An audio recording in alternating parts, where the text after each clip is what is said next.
You keep asking, why am I alone? You keep wondering, why did they leave? You look at your life and think something's wrong because the phone stopped ringing. The room got quiet and the people you trusted are no longer around. But hear me when I tell you this. God didn't isolate you to punish you. He separated you to prepare you. Sometimes the silence is not rejection. It's construction. You're not in a season of abandonment. You're in a season of alignment. Because when God wants to elevate you, He will first separate you. He'll pull you away from distractions, from opinions, from noise, so He can whisper things into your spirit that nobody else was meant to hear. So don't despise your solitude. Don't curse your loneliness, because what you call alone, God calls in progress. When God wants to do something significant in your life, He doesn't start with a crowd. He starts with isolation. Moses was alone on the backside of the desert before he heard the voice from the burning bush. David was alone in the fields before he was called to the palace. Jesus was alone in the wilderness before He walked into His ministry. So maybe the reason you feel like nobody understands you right now, maybe the reason doors are closing, people are leaving, and life feels quiet is because God is detoxing your environment. He's pulling out everything that cannot go with you to the next level. Because where He's taking you, not everybody can come. Some relationships can't survive elevation. Some environments can't handle your anointing. So stop fighting the silence, stop chasing what walked away, and stop crying over what left. Because this isolation is not rejection. It's preparation for revelation. You're not losing people, you're gaining purpose. When God finishes this private work in your life, the same people who ignored you will watch you step into what they could never handle. When God separates you, it's not because He wants to break you down. It's because He wants to build you up in private. You see, when you are around too many voices, too many opinions, too many distractions, you begin to lose the sound of your own soul. You start listening to what people think you should do, what they expect you to become, and what they believe you can't achieve. But when God pulls you away from the noise, He's not trying to punish you. He's trying to give you back your identity. He's trying to remind you of who you are when nobody's clapping, when nobody's watching, when nobody's approving. God uses isolation as His workshop. That's where He takes ordinary men and women and turns them into instruments of His purpose. Look at the greats. Before every major move, there was a moment of being alone. Joseph was in a pit before he stood in a palace. David was tending sheep before he ever wore a crown. Moses was wandering in the desert before he ever lifted a staff before Pharaoh. Jesus Himself withdrew to lonely places to pray. Every person God ever used powerfully went through a season of silence, of separation, of solitude. Because that's where God teaches you what applause can't teach, what comfort can't teach, what company can't teach. In isolation, you learn the sound of your own heart. You learn what truly matters. You learn that purpose doesn't need a crowd to be confirmed. It only needs obedience to be filled. When you're surrounded by people, it's easy to depend on their validation. But when God isolates you, He strips away that dependency. He teaches you that your value isn't measured by how many people follow you, support you, or cheer for you. It's measured by how steadfast you remain when no one sees you, when no one calls your name, when no one claps for your effort. Because in the private places, God builds public strength. Sometimes God will close doors that you thought would lead to your destiny just to show you that your destiny doesn't depend on doors. It depends on Him. He'll remove the voices that comfort your weakness so you can confront it. He'll take away distractions that keep you comfortable so you can grow uncomfortable enough to change. Because when God prepares you for something greater, He won't let you stay surrounded by what's average. He'll move you away from familiarity, from people who drain your vision, from places that limit your faith. You might not understand it while it's happening. You'll cry over the friendships that faded, the relationships that ended, the opportunities that vanished. You'll ask God, why are you taking everything away from me? And God will whisper, I'm not taking it away to hurt you. I'm clearing the space so I can fill it with what's meant for you. Sometimes God can't add until he subtracts. He can't multiply until he divides. He can't reveal until he conceals. That's why your alone season feels so strange. It's not emptiness. It's preparation. In isolation, God teaches you dependence. You start realizing that what sustained you before won't sustain you now. You stop leaning on people and start leaning on his presence. You stop chasing attention and start chasing understanding. You stop trying to explain yourself and start letting God defend your name. You begin to see that solitude is not a prison, it's a classroom. And in that classroom, the lessons are costly but priceless. You learn how to pray when no one's watching. You learn how to stand when everything is shaking. You learn how to trust when nothing makes sense. You learn how to believe when you have no evidence but faith. And when you come out of that season, you come out with something no crowd could ever give you. Strength that's anchored in conviction, not applause. Because isolation is the birthplace of revelation. God hides you before he exposes you. He conceals you so he can prepare you. It's like a seed before it grows. It must first be buried. It must be covered in darkness, unseen, uncelebrated, unrecognized. But deep beneath the soil and care enough, something divine is happening. Roots are forming, strength is building, and the foundation is being laid. The seed doesn't complain about the darkness because it understands that the darkness is not its death, it's its development. That's what your season of isolation is. It's your underground work. It's where your roots are being strengthened for the fruits you'll bear later. So don't mistake separation for rejection. Don't confuse isolation with abandonment. What feels like a lonely season might actually be your launching pad. You may be alone, but you are not forsaken. God is behind the scenes, building character, deepening wisdom, refining motives, purifying vision. Because when the time comes for him to elevate you, he doesn't want you to crumble under the weight of visibility. He wants you to stand firm, rooted, grounded, unshaken. That's why this season matters. Because if God didn't isolate you, you'd never hear his still small voice. You'd never discover the strength he placed inside you. You'd never realize how much power you carry when you stop depending on others to affirm it. God isolates you not to break your confidence, but to rebuild it on truth. Not to make you lonely, but to make you ready. And when you come out of that place, when your time of preparation is complete, you'll walk with a new kind of peace. You won't chase people anymore. You won't need validation anymore. You won't fear solitude anymore because you'll know what it means to be chosen, not popular. You'll know what it means to be refined, not recognized. And you'll finally understand that isolation wasn't God's punishment. It was his strategy to prepare you for everything you prayed for. Silence is not a sign that God has forgotten you. It's often a sign that he's forming you. When God quiets your surroundings, when he pulls back the noise, when he removes the constant chatter that used to fill your days, he's creating space for you to grow stronger on the inside. Because strength doesn't come from what you hear. It comes from what you endure. And endurance is born in the silence. When everything feels still, when no one's calling your name, when your prayers seem to hang unanswered in the air, that's when God is doing his deepest work. You see, silence exposes what's weak inside of us. It forces us to confront what we've been hiding behind noise. When everything around you is quiet, you can no longer distract yourself from what hurts, from what's broken, from what's unfinished. Silence has a way of stripping you down until all that's left is you and God. That's where real strength begins. Not when you're surrounded by support, but when you're standing alone, learning how to trust that even when you can't feel him, he's still working. God doesn't build warriors in comfort. He builds them in quietness. Quiet seasons of life are like a spiritual gym.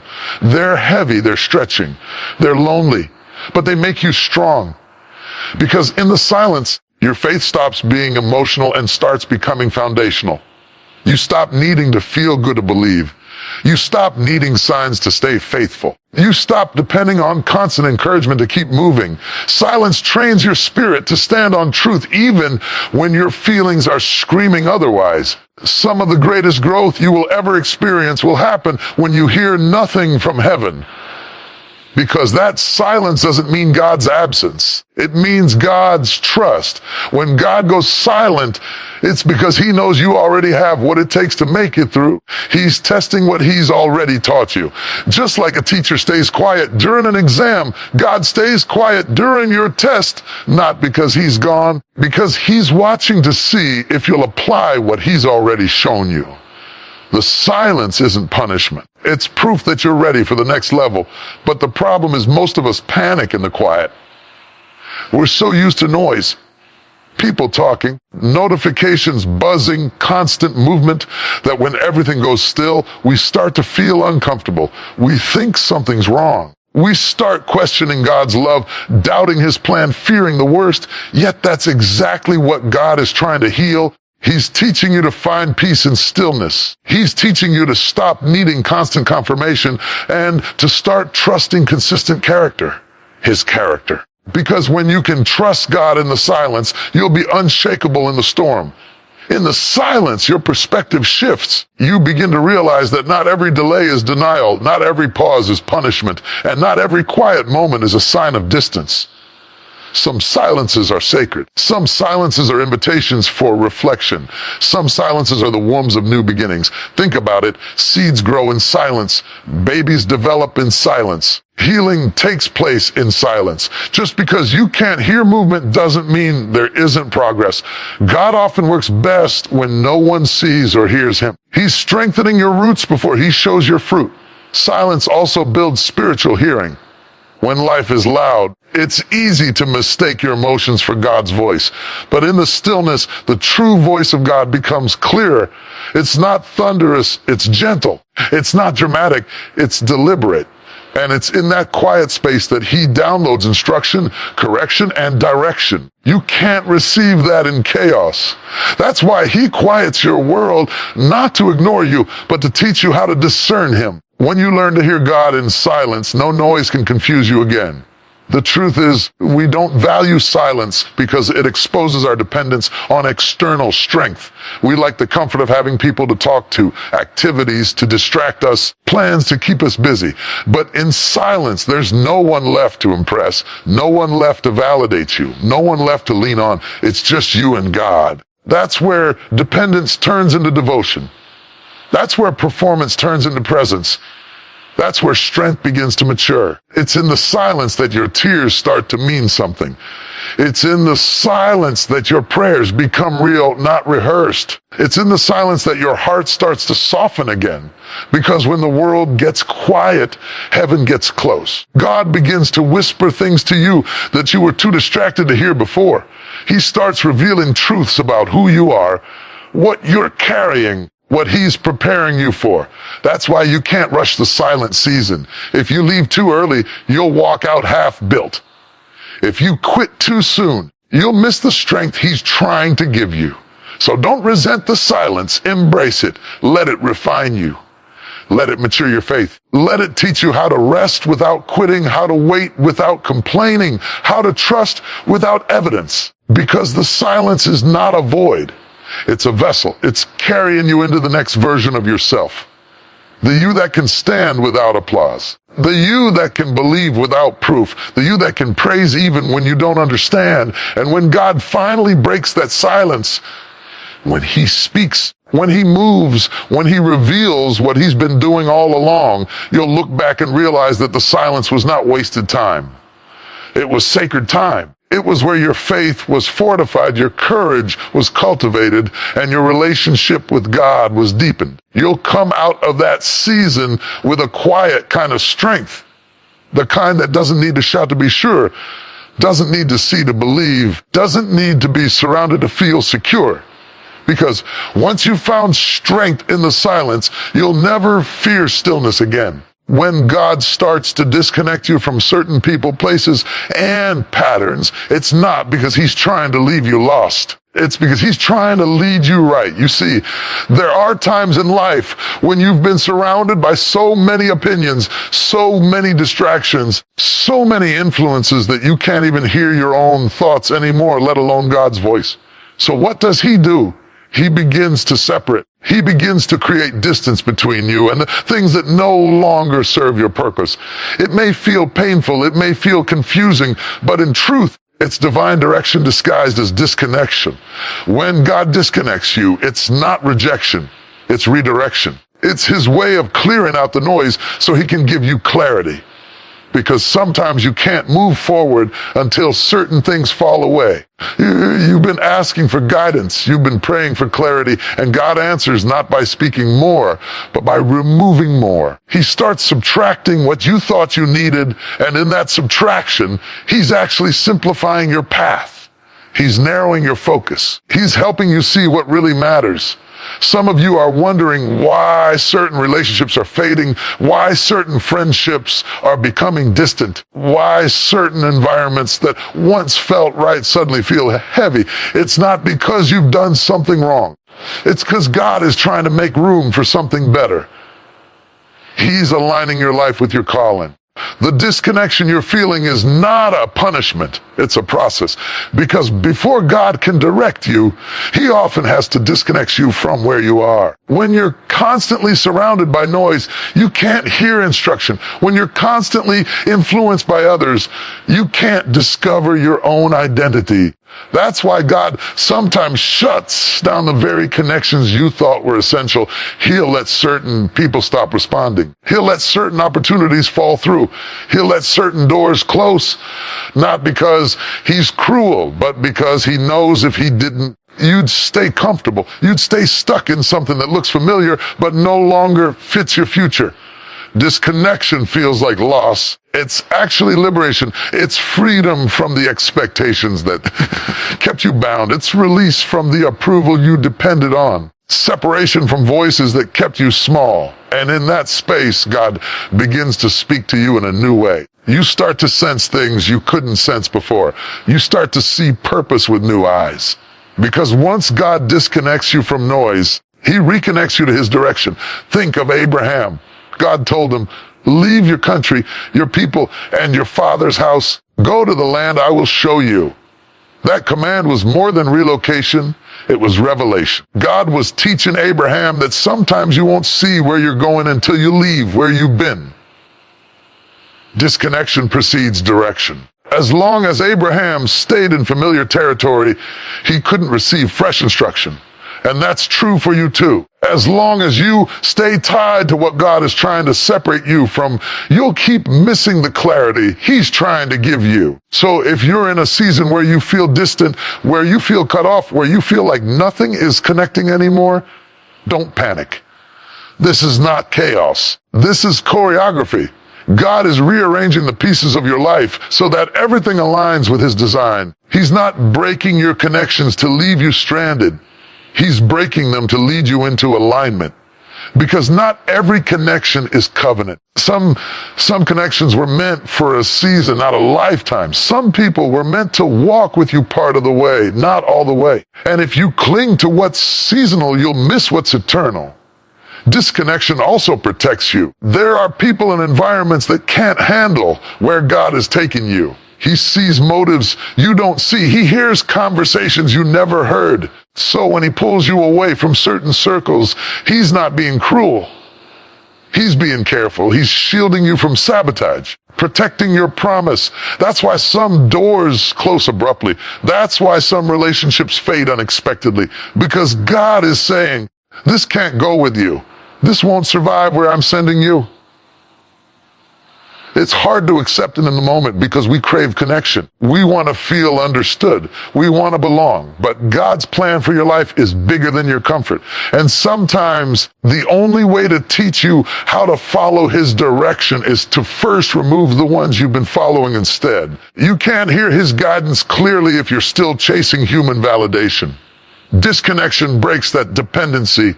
It teaches you to walk by faith, not by familiarity. And once you learn to embrace disconnection, you'll start to recognize it as guidance.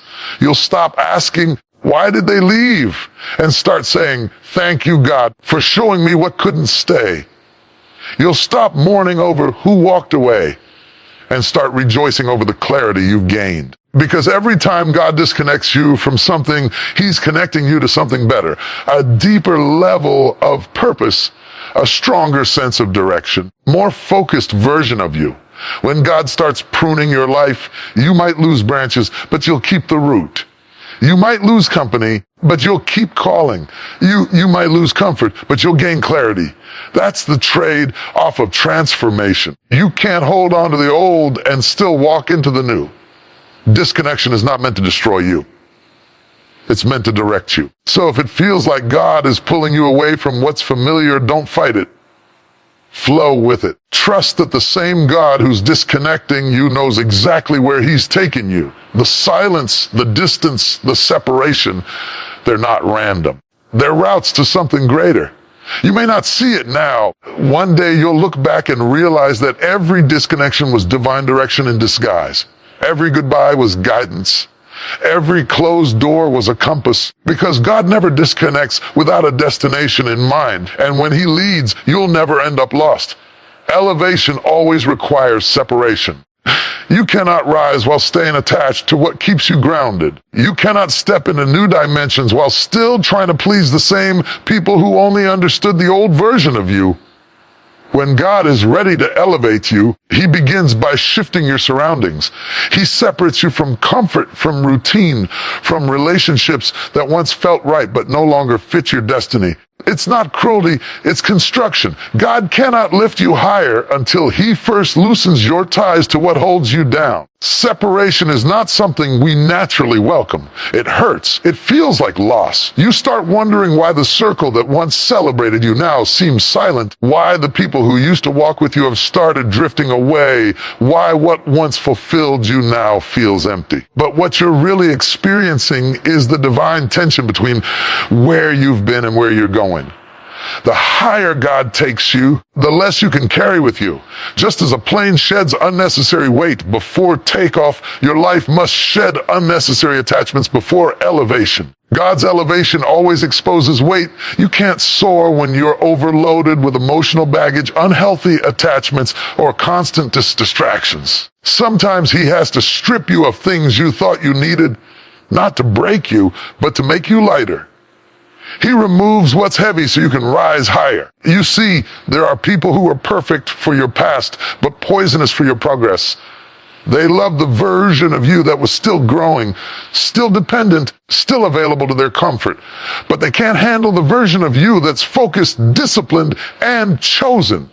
So when God begins to elevate you, He will naturally create separation. Look at the eagle. When it senses that its young are ready to fly, it begins to stir the nest. It removes the soft feathers, the comfort, the warmth, not to harm them, but to make them uncomfortable enough to leave.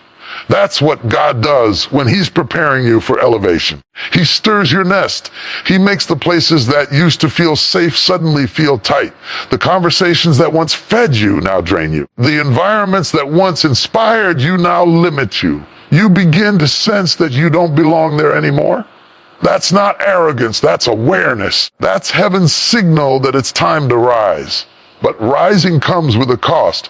You can't take everyone with you. You can love people deeply and still understand that their season in your story has expired. It doesn't mean they were bad. It means their purpose is complete. God allows separation to protect the elevation, because if He let you take everyone along, some would sabotage your flight. Not out of malice, but because they can't breathe at the altitude you're going to. Not everyone can handle the air of destiny. It's thin, it's pure, requires discipline. So God does you a favor and removes them before they pull you down. Sometimes you'll try to hold on anyway. You'll fight the separation. You'll beg God to let certain people stay, to keep certain doors open, to maintain certain routines. God loves you too much to let you settle. He knows that holding on to what's behind you will delay what's before you. Every time you refuse to let go, you prolong the process. Every time you cling to the familiar, you postpone the fulfillment. That's why some seasons of your life end abruptly. Because God won't let you sabotage your own elevation. Elevation changes your perspective. When you rise, you begin to see things differently. From the ground, your vision is limited. You can only see what's near. But from above, you gain clarity. You begin to understand why certain things had to happen, why certain doors had to close, why certain people had to walk away. All starts to make sense once you see it from a higher place. The separation that once broke your heart becomes the strategy that built your purpose. You realize that if God hadn't taken them away, you would have stayed stuck in a season that could never sustain your calling. Elevation also tests your humility. The higher you go, the more God will require of your heart. He's not just elevating your status. He's elevating your spirit. Because true elevation is not about being seen. It's about being prepared to serve at a greater level. You can't serve with pride still in your heart. That's why separation isn't only external, it's internal. God separates you from your own ego, from your dependence on validation, from your hunger for recognition. He teaches you that the real power of elevation is not in the spotlight, but in surrender. There's also a loneliness that comes with rising. The air gets thinner at higher levels, and so does company. Don't misinterpret that as rejection. It's refinement. God isolates you so you can handle the weight of where you're headed. You'll notice that as you ascend, the crowd gets smaller, but your focus gets sharper. You begin to operate not from a place of noise, from a place of necessity. You stop chasing attention and start chasing assignment. You stop living to be accepted and start living to be effective. Elevation is not glamorous. It's gritty. It's painful. It requires pruning, patience, and perseverance. There will be moments when you'll want to descend back to comfort, when you'll question if the cost is worth it. If you stay faithful through the separation, you'll realize that every sacrifice was sacred. Every goodbye was guidance. Every lonely night was a lesson in strength. And one day, when you finally step into the place God prepared for you, you'll understand. You had to lose some people to find yourself. You had to release some things to receive better ones. You had to walk alone for a while to learn how to fly. So don't resist the separation. Embrace it. God, strip away everything that can't survive the altitude of your destiny. Because the only way to rise is to release. Only way to be elevated is to be emptied. And when you finally surrender to that process, you'll discover that the separation wasn't the end of your story. It was the beginning of your becoming. The wilderness is not a place of punishment. It's a place of preparation. It's where God takes you when He's getting ready to transform you. It's where He strips away what's unnecessary so He can build what's eternal. Everyone wants the promise. Few are willing to walk through the wilderness to get there because the wilderness is uncomfortable. It's lonely. It's uncertain. It's full of days where nothing seems to make sense, where prayers echo back with silence, where the only company you have is your own thoughts. What you don't realize in the beginning is that the wilderness is not working against you. It's working for you. It's the proving ground where God develops the strength, the endurance, and the faith you'll need when you reach your destiny. God leads you into the wilderness. It's never random. It's intentional. He doesn't send you there to destroy you. He sends you there to detox you. You've come out of a world filled with noise, opinions, habits, and people that shaped how you thought, how you lived, and how you believed. But to use you, God has to renew you. And renewal doesn't happen in comfort. It happens in isolation. That's why the wilderness feels so hard, because God is doing surgery on your soul. He's removing the old patterns, cutting away the dependencies, and exposing the weaknesses that comfort kept hidden. In the wilderness, you learn who you are without applause. You learn how to stand without support. You learn to depend on what you cannot see and trust what you cannot explain. The wilderness teaches you to live by faith, not feelings. It teaches you to listen more than you speak. It teaches you to wait even when you want to run. Every step through that dry, quiet place is a test of obedience, question of trust. Will you still follow when the map is unclear? Will you still worship when you don't feel inspired? Will you still believe when you can't see a sign of progress? That's what the wilderness is designed to reveal, whether your faith is built on circumstance or conviction. Think about Moses before he ever led a nation. He lived 40 years in the wilderness. Before he ever heard God's voice from a burning bush, he walked alone through silence and heat. That wilderness season wasn't wasted. It was necessary. It was where God humbled him, trained him, transformed him from a man of impulse to a man of purpose. The same is true for David. Faced his own wilderness while tending sheep before ever facing Goliath or wearing a crown. The wilderness taught him discipline, taught him how to hear God, taught him how to fight battles without an audience. And even Jesus, before beginning his ministry, was led into the wilderness for 40 days, not because he was weak, but because he needed to demonstrate strength. Wilderness doesn't mean you're broken. It means you're being built. The wilderness also teaches you to let go. You can't take old habits into a new promise. You can't carry the weight of yesterday into tomorrow's calling. So God lets the wilderness strip you of what you thought you needed. You'll watch things fall away. People you relied on, positions you identified with, plans you held tightly, and it will feel like loss. But every loss in the wilderness has a purpose. God removes it because it can't survive where He's taking you. He lets the wilderness purify your priorities. You stop chasing what looks good and start craving what's right. You stop begging for what's familiar and start trusting what's divine. It's in that barren place that your true power begins to emerge. Because when everything is stripped away, you finally see what's been sustaining you all along. It's not the comfort of people, not the certainty of plans. It's the presence of God. You begin to understand that as long as He's with you, you're never really alone.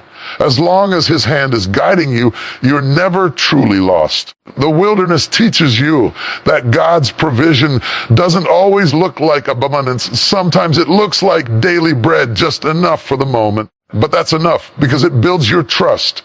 The wilderness will humble you. It will teach you to depend on grace.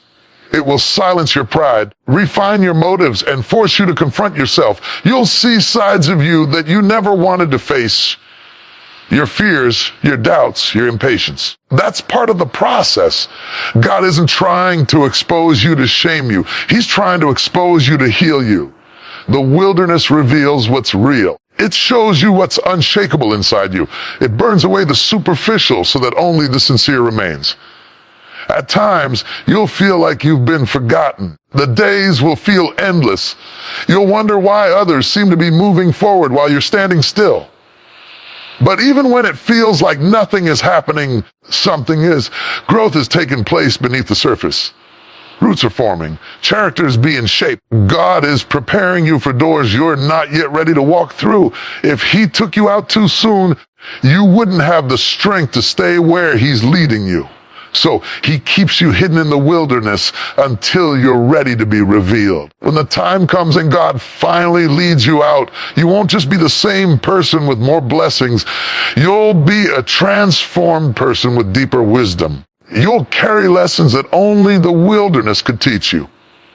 You'll walk with a quiet confidence that no crowd could give you. You'll know what it means to survive with nothing but faith, and that knowledge will carry you through every storm that follows. So don't despise the wilderness. It's not the end of your story. It's the birthplace of your strength. It's where your spirit learns to stand. It's where your vision becomes clear. It's where your faith becomes unshakable. The wilderness doesn't come to destroy you. It comes to define you. When you finally emerge from it, you won't just come out stronger.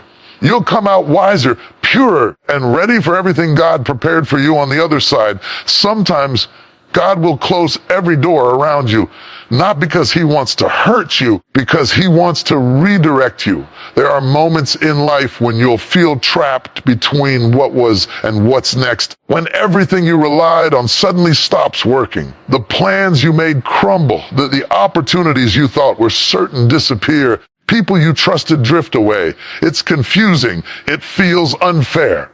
You pray, but the answers don't come in the way you expect. You knock on doors, they won't open. You wait for signs, but all you find is silence. In those moments, it's easy to think something has gone wrong. But the truth is that sometimes God allows closed doors because He's protecting you from paths that were never meant for you. You see, we often assume that if something doesn't work out, we've failed. But in reality, not every closed door is rejection. Some are direction. Sometimes God will shut something down before you get too deep into it because He knows what's ahead. He sees the parts you can't see. He knows where that path leads. You might think you're losing something good, but He knows it would eventually destroy your peace, your purpose, or your growth. What looks like disappointment now may be the very thing saving you from heartbreak later. It's hard to understand this in the moment. When doors close, our natural reaction is to push harder, to try to force things open. We chase after people who walked away. We cling to plans that have expired. We try to fix what God is trying to end. But when God closes a door, it's not to punish you. It's to protect you from what's behind it. He's saying, trust me, there's more ahead. It's just that you can't see it yet. The waiting, the silence, and the redirection are all part of the preparation. When God closes a door, He's not leaving you without direction. He's leading you toward a better one. Think about how many times in your life you wanted something so badly, maybe a job, a relationship, or an opportunity. And when it didn't work out, you were devastated. But later, when you look back, you realize that if you had gotten what you wanted, it would have held you back from something greater. That's how God works. He's not trying to limit your life. He's trying to align it with His purpose. There's a reason God doesn't reveal every detail at once. If He showed you the whole path, you'd try to skip the process. And the process is where the growth happens. It's where your faith matures, your patience deepens, and your character is refined. Closed doors are God's way of teaching you that your destiny doesn't depend on what you can control. It depends on what you can trust. He's teaching you to walk by faith, not by sight. You may feel like you're standing still, but you're not. Every door that closes is positioning you for something better. Is making room for the right eyes. Every delay is developing something in you that you'll need when you get to your next season. It's not wasted time, it's preparation time. And when the right door opens, you'll understand why all the others had to close. Sometimes God closes doors to test your response. Will you complain or will you trust? Will you let bitterness take root or will you keep your faith alive? Because your reaction to a closed door reveals the depth of your belief. It's easy to have faith when everything's flowing smoothly. Real faith is proven when nothing goes according to plan. It's when you can say, I don't understand. I still believe that God is working for my good. That kind of faith moves mountains. Closed doors also have a way of revealing what's inside your heart. They expose what you're attached to. They show you whether you were following God or just following comfort. When He removes what you depended on, it forces you to depend on Him. It's uncomfortable, but that's how He strengthens your trust. He'll let certain things end so you can discover that your identity was never in them, it was always in Him. Look at the pattern throughout Scripture. Joseph had doors close in his life, betrayed by his brothers, thrown into a pit, sold into slavery, and imprisoned for something he didn't do. Every closed door led him closer to the throne God had prepared for him. If any of those doors had stayed open, he would never have reached his destiny. What looked like rejection was actually redirection. And the same principle applies to you. The doors that closed were not the end. They were detours leading to divine purpose. Sometimes the door doesn't close gently. It slams shut. The opportunity vanishes suddenly. The relationship ends without explanation. The season changes without warning. It hurts. It leaves you questioning everything. Even in those painful endings, God is still present. He's not absent in the closing. He's active in the redirection. He's preparing something that will fit you perfectly. You may not see it yet. One day you'll look back and realize that the closed doors were some of the greatest blessings of your life. When you learn to accept closed doors as part of God's plan, peace replaces frustration. You stop striving and start trusting. You stop trying to make things happen and start allowing things to unfold. You realize that what's meant for you won't need to be forced. It will flow. You won't have to chase it, manipulate it, or beg for it. When it's from God, it will open naturally in His timing, and it will fit effortlessly. So if you're facing a season where doors are closing, take heart. You're not being punished. You're being positioned. You're not being abandoned. You're being banned.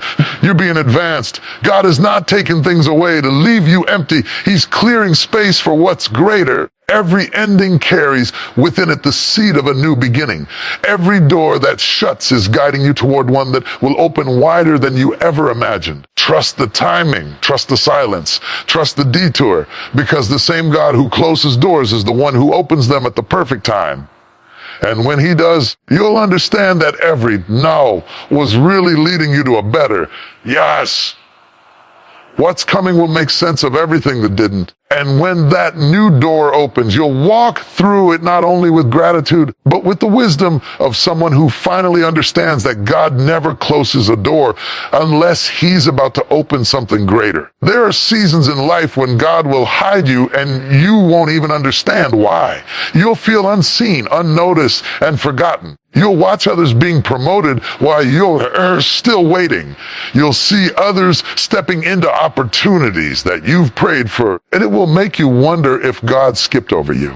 But what you don't realize is that the hiding place is not punishment, it's protection. It's in the hidden seasons where God does His deepest work. What happens in secret determines how strong you'll stand when the light finally finds you. God hides those He wants to use. Before He reveals you publicly, He must refine you privately. If He shows you too soon, you'll be crushed by the weight of visibility. You'll start relying on people's approval instead of His direction. You'll start chasing validation instead of staying rooted in purpose. So He hides you to heal you. He hides you to purify your motive, to break your pride, to build your spiritual endurance. Because if you can't handle the silence, you won't survive the spotlight. Look through the stories of the great men and women in the scriptures. Every one of them went through a hidden season. Joseph was hidden in a prison before he stood in a palace. David was hidden in the fields before he sat on a throne. Moses was hidden on the backside of the desert before he became the voice that led a nation. Even Jesus was hidden in Nazareth for 30 years before He performed one miracle. The pattern never changes. Hidden seasons always come before public purpose. God builds strength in the dark that He will reveal in the light. When you're hidden, it feels like you're being overlooked. You might even think you've missed your chance. You'll see others rise while you remain in the same place. But what looks like delay is actually development. God doesn't rush preparation because He knows timing is everything. You're not waiting for Him. He's waiting for you to be ready. He's shaping your heart, refining your character, and removing every dependency that could destroy your destiny. The hidden season is the place where you learn obedience, patience, and humility. It's where you discover who you really are when nobody is watching. In the open, it's easy to look spiritual. It's easy to sound strong. But in private, the truth comes out. When there's no crowd to applaud you, will you still serve faithfully? When there's no recognition, will you still give your best? That's what God wants to see, because what you practice in private will one day be revealed in public. If you worship when no one sees, you'll have strength when everyone's watching. Sometimes you'll cry in the hidden season. You'll question yourself. You'll wrestle with insecurity. You'll wonder if God's promises will ever come to pass. But that's where faith matures. It's where trust deepens. It's where you stop depending on what you feel and start believing what He said. Hidden seasons force you to grow roots. Deep roots are what keep you standing when storms come. Shallow faith can't survive real purpose. That's why God doesn't rush your process. He's making sure you're strong enough to carry what's coming. You may think that nobody sees your effort. Heaven does. Every sacrifice, every prayer, every tear, God has seen it all. Just because the world doesn't recognize you doesn't mean you're unseen by God. He's watching how you handle obscurity. He's watching how you treat people when there's nothing to gain. He's watching your consistency when there's no spotlight. And when he knows he can trust you in private, he will trust you in public. Hidden seasons are sacred. They are like the warm, quiet dark, but full of growth. The seed doesn't complain about being buried because it knows it's not buried to die, it's buried to grow. The darkness is not your end. It's the beginning of your transformation. God is not hiding you to withhold something from you. He's hiding you because he's developing something in you that must be protected until it's ready. Many people want the stage, but not the solitude. They want recognition without refinement. But the anointing is costly. Purpose comes with pressure. And if you don't let God prepare you in private, pressure of public purpose will destroy you. He hides you so that you can learn how to depend on him, not applause. Your identity will be rooted in who you are, not what you do. Because when the time comes and he lifts the veil, you'll be ready, not just to be seen, to stand. Hidden seasons are also seasons of testing. They test your motives. They test whether you're serving for recognition or for purpose. They test whether you'll stay faithful when there's nothing in it for you. And if you can pass the test of being unseen, you can be trusted to be seen. Some people fail their purpose because they despise their preparation. They wanted exposure before endurance. They wanted position before process. God doesn't skip steps. He hides before he highlights. He prepares before he presents. One day, the very people who overlooked you will wonder where you came from. They won't realize that while they were being seen, you were being shaped. While they were being celebrated, you were being strengthened. While they were chase platforms, you were building foundations. And when God finally brings you out of hiding, you won't need to prove yourself to anyone. Your fruit will speak for you.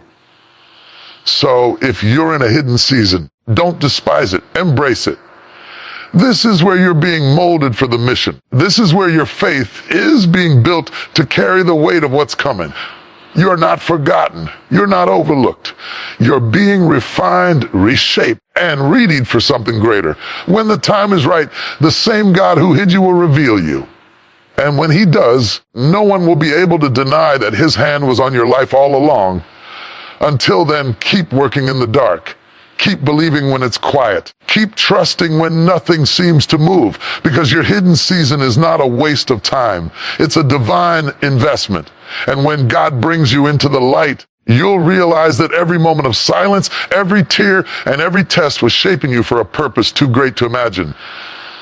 Hidden seasons are holy seasons because that's where destiny is born. When God places a great purpose on your life, it doesn't come without pressure. The weight of your calling is heavy, and sometimes you'll feel it pressing against your heart, testing your patience and stretching your endurance. Purpose always attracts pressure because destiny demands development. You can't carry divine assignment with casual faith. You can't walk into promise without walking through process. Pressure is the classroom where God trains your spirit for the weight of your future. It's where he teaches you to stand tall even when life tries to bend you. The moment you say yes to purpose, life will begin to challenge that yes. You'll face resistance that makes you question if you're really chosen. You'll face battles that make you doubt if you can handle it. The pressure isn't there to destroy you. It's there to shape you. Diamonds are formed under extreme pressure. Gold is purified through intense fire. Strong trees grow roots during storms. In the same way, God allows pressure to strengthen what he's placed within you. What you're feeling is not punishment. It's preparation for the platform he's building for you. There will be moments when you'll cry out, God, why is this so hard? You'll wonder why everything seems to fall apart the moment you decide to do what's right. But the truth is, every time you rise in purpose, you awaken opposition. The enemy doesn't attack those who have no purpose. The storm comes not because you're weak, because you carry something powerful. The greater your destiny, the greater your development. The more influence you're meant to have, the deeper your pruning must go. God cannot trust you with public influence until he's proven you in private struggle. Pressure reveals what's inside you. It exposes weaknesses, but it also uncovers strength you never knew you had. When life squeezes you, your true character is revealed. If there's faith in you, pressure will make it grow stronger. If there's resilience in you, pressure will bring it out. If there's endurance in you, pressure will stretch it. God allows situations that feel unbearable because He knows you're capable of carrying more than you think. He sees the version of you that pressure will produce, the version that's bolder, wiser, and stronger than the one standing right now. Sometimes the pressure comes from responsibilities that feel overwhelming. You're trying to balance purpose with pain, calling with chaos. You're trying to move forward while life keeps pushing you backward. You wake up tired, you pray but feel nothing, you work but see little progress. And yet, somehow you keep going. That's the power of grace under pressure. God's strength doesn't show up when things are easy. It shows up when you're about to break but don't. It's in the moments when your heart says, I can't take this anymore, that His Spirit whispers, yes, you can. I'm with you. Pressure doesn't just test your endurance, it purifies your motives. It strips away pride, comfort, and false dependencies. It exposes whether you're doing it for recognition or for obedience. When everything gets hard and no one applauds you, will you still serve? When no one sees your sacrifice, will you still believe? That's what God is looking for. He's not after perfect performance. He's after pure hearts. He's after people who will obey even when it costs them everything. Pressure refines you until all that's left is genuine faith, faith that doesn't depend on outcomes, faith that trusts even without understanding. Think of the olive. It only produces oil when it's crushed. The crushing releases what was hidden inside. In the same